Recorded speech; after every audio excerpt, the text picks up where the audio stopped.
তো আজকে আমি আজকে শেখাতে চলেছি কিভাবে আমি তোমার জন্মদিন না দেখে বলে দিতে পারি। এখন আমার মা তোমাদের বলবে কিভাবে জন্মদিনটা কারোর একটা জন্মদিন লিখবে এবং সেই জন্মদিন কিন্তু আমি না দেখে সেটা বলে দেব। আমি কিন্তু সেটা বলে দেব। তো আপনারা সম্পূর্ণ ভিডিওটি দেখতে থাকুন। তো মা যে কোনো একটা সংখ্যা লিখছে, আমি অন্যদিকে ঘুরে আছি।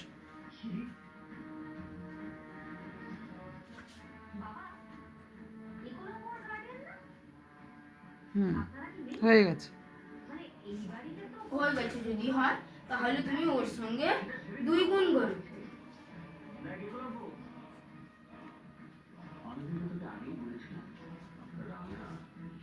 হয়ে গেছে। 2 যদি গুণ করা হয়ে থাকে তার সঙ্গে 5 যোগ করো।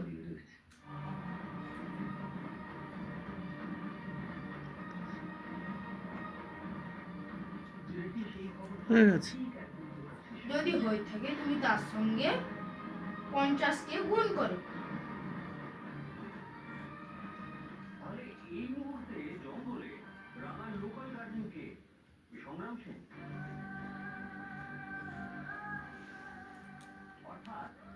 জঙ্গলে রাঙার যদি কোনো রকম প্রবলেম হয় তাহলে খবর তোর কাছে আসবে ওই সংগ্রাম সেনের কাছে, তাই তো?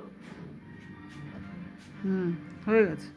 যদি হয়ে থাকে ওই সংখ্যাটা আমাকে বলো। 3050। 3050। তো আমি ওই 3050 তো আমি ওইটা নেব।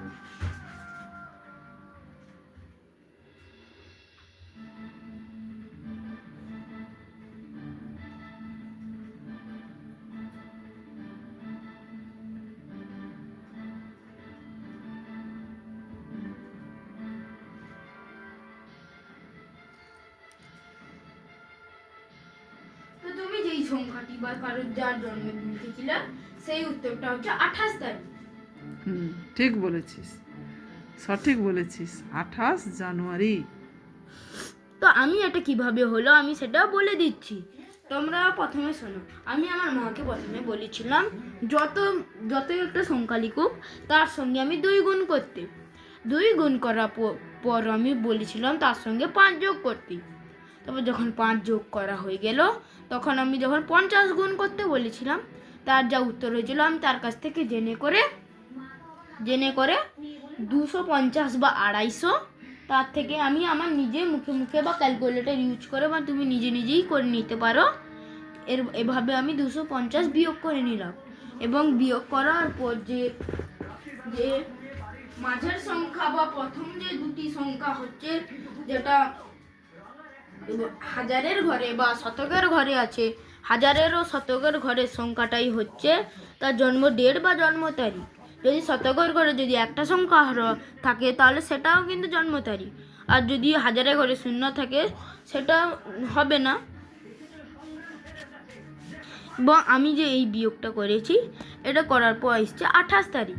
এই জন্য 28 তারিখের জন্য আমি বলে দিলাম জন্মদিন বা কারোর একটি সংখ্যা লিখেছিল। তো আজকের মতো এইখানেই সম্পূর্ণ করছি ভিডিওটাকে। যদি আপনাদের ভালো লাগে তাহলে চ্যানেলটিকে লাইক এবং সাবস্ক্রাইব করে দেবেন।